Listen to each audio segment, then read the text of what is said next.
Okay, so this is question 1b. We're going to start by going through the perfect solution. The first thing you're going to do is find the midpoints of all the weight of parcel classes. So that's the number between the lower bound and the upper bound. You're seeing them appear on the screen now.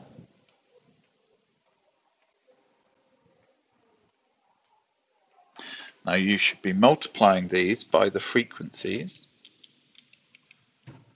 to approximate the total weight of all the parcels in those classes.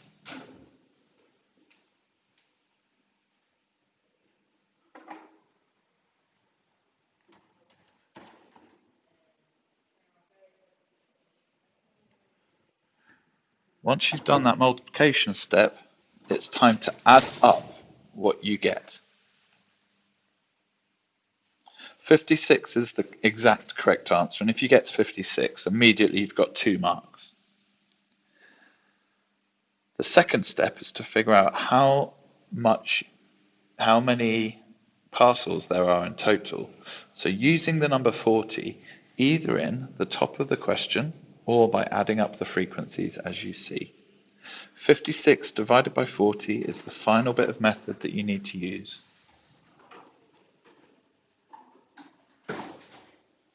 And if you do this, you'll get 1.4.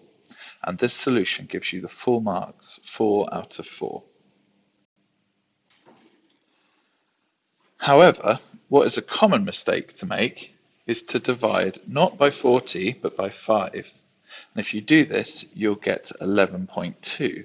The answer is wrong, and you get 2 marks for getting 56, but no subsequent marks in this mark scheme. The other way you can pick up drop marks on this is to fail to get the number 40 by adding up the frequencies incorrectly. You have to have made some genuine effort to have added those numbers together, but didn't get 40. Say you get 41 or 39. You would only get 3 marks, and your answer would be pretty close to 1.4, but it wouldn't be correct.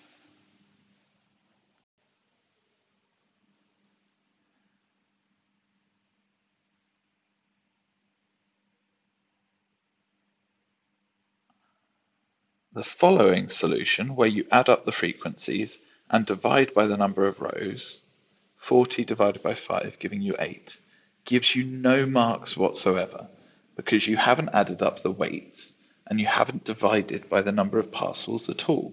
So this is 0 marks.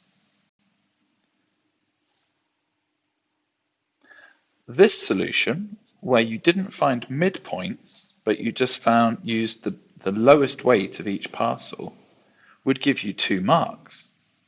If you didn't divide by 40, however, only divided by 5, you would only get 1 mark for that version of the solution.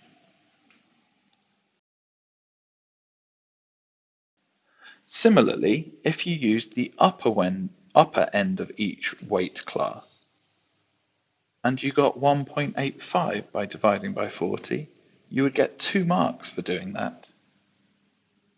However, if you didn't divide by 40 and you divided by 5 and got 14.8 as your answer, you only get 1 mark because you didn't divide by 40.